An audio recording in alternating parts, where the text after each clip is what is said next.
মাত্র 10 টাকা খরচ করে নামি দামি ব্র্যান্ডের পিৎজা সস বাসায় বানিয়ে ফেলুন কোনো ঝামেলা ছাড়াই।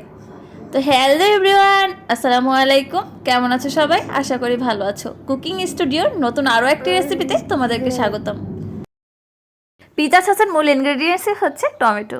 এখানে আমি প্রায় 1 কেজি টমেটো ভালো করে পরিষ্কার করে নিয়েছি এবং পানিগুলোকে মুছে নিয়েছি। এরপর আমি একটা টমেটোকে 4টা স্লাইস করে নেব।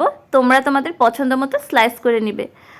যে কোনো ধরনের সস বানানোর আগেই খেয়াল রাখবে টমেটোগুলো যেন অবশ্যই একদম লাল টুকটুকে কালারের হয়, তা না হলে কিন্তু সসটা দেখতে একদমই ভালো লাগবে না। বাইরের নামি দামি ব্র্যান্ডে যারা সস বিক্রি করে তারা হচ্ছে ফুড গ্রেড কালার ইউজ করে, কিন্তু যেহেতু আমরা বাসায় খাবো এর জন্য ফুড গ্রেড কালার ব্যবহার না করাই ভালো। এর জন্য সবসময় ট্রাই করবা একদম লাল টুকটুকে কালার টমেটো নির্বাচন করতে। যেহেতু এখন শীতকালে বাজারে টমেটোর অভাব নেই, তাই তোমরা কেনার সময় অবশ্যই গাঢ় লাল টুকটুকে কালার দেখে কিনবে। এরপর একটা প্যানে আমি টমেটোর স্লাইসগুলো দিয়ে দিয়েছি এবং এর মধ্যে পেঁয়াজ কুচি, রসুন কুচি এবং বেশ অনেকটা পরিমাণে আদা কুচি দিয়ে দিয়েছি। এখানে আদা কুচি দিলে ফ্লেভারটা অনেক ভালো আসবে। সাধারণত আমরা যে কোনো সসে পেঁয়াজটা ইউজ করি না, কিন্তু পিৎজা সসে তোমাকে মাস্ট বি এটা দিতেই হবে। এরপরে আমি এর মধ্যে 2 চামচ পরিমাণে মরিচের গুঁড়ো দিয়ে দিয়েছি। এখানে তোমরা চাইলে আস্ত শুকনো মরিচটাও দিতে পারো। এরপরে পরিমাণ মতো লবণ দিয়ে দিয়েছি। টমেটোতে প্রচুর পরিমাণে পানি থাকে, এর জন্য এর মধ্যে এক্সট্রা করে কোনো পানি দেওয়ারই দরকার নেই।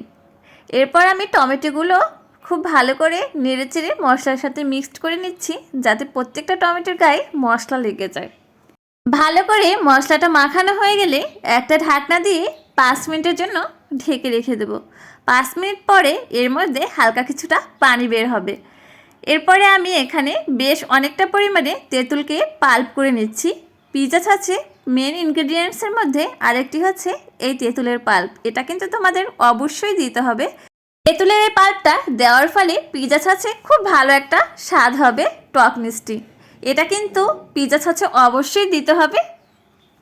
এরপর পিৎজা সসের ফ্লেভারটা আরেকটু বেশি ভালো করার জন্য এখানে কিছুটা আমি ভাজা জিরের গুঁড়ো দিয়ে দিয়েছি, এতে করে স্বাদটা অনেক বেশি ভালো আসবে। এরপর সব কিছু একবারে ভালো করে নেড়েচেড়ে মিশিয়ে নিব যতক্ষণ না এটা পরিপূর্ণভাবে কুক হয়। ঢাকনা দিয়ে আমি ঢেকে রেখেছিলাম আরও 5 মিনিটের মতো। এরই মধ্যে আমার টমেটো, রসুন, পেঁয়াজ সব কিছুই সফট হয়ে আসছে। এরপরে আমি একটি ডাল ঘুটনির সাহায্যে এগুলোকে ভালো করে ম্যাশ করে নিচ্ছি। তোমাদের কাছে ম্যাশ করার অন্য কিছু থাকলেও তোমরা ম্যাশ করে নিতে পারো। টমেটোগুলো যখন আমার মোটামুটি ম্যাশ করা হয়ে যাবে তখন আমি এগুলোকে ঠান্ডা করার জন্য রেস্টে রেখে দেব প্রায় আধা ঘন্টার মতো। টমেটোগুলো যখন একদমই ঠান্ডা হয়ে যাবে তখন আমি এগুলোকে ব্লেন্ড করে একটা ছাঁকনির মাধ্যমে ছেঁকে নিব। এতে করে এর মধ্যে যত বীজ আছে বীজগুলো সব আলাদা বের হয়ে আসবে এবং টমেটো সসটা অনেক বেশি ভালো হবে। এরপর আমি সেই একই প্যানে টমেটোর পাল্পগুলো দিয়ে দিয়েছি এবং এর মধ্যে বেশ অনেকটা পরিমাণে চিনি দিয়ে দিয়েছি। চিনিটা তোমরা তোমাদের স্বাদ মতো দিবে। এখানে পিৎজা সসটা টক মিষ্টি একটা ফ্লেভারের জন্য এখানে চিনিটা অবশ্যই অ্যাড করতে হবে। চিনি অ্যাড করার পর চিনি থেকে বেশ অনেকটা পানি বের হবে। পানিটা টেনে আসলে এর মধ্যে আমি 1 চামচ পরিমাণে কর্নফ্লাওয়ারকে 1 চামচ পানিতে গুলে রেখেছিলাম, এটাকে দিয়ে ভালো করে নেড়েচেড়ে মিশিয়ে নিব। এতে করে সসের টেক্সচারটা অনেকটা ঘন হয়ে আসবে। ঠিক যখন এমন ঘন হয়ে আসবে তখন হচ্ছে এটাকে চুলো থেকে নামিয়ে পছন্দ মতো এয়ারটাইট বক্সে রেখে দিতে হবে।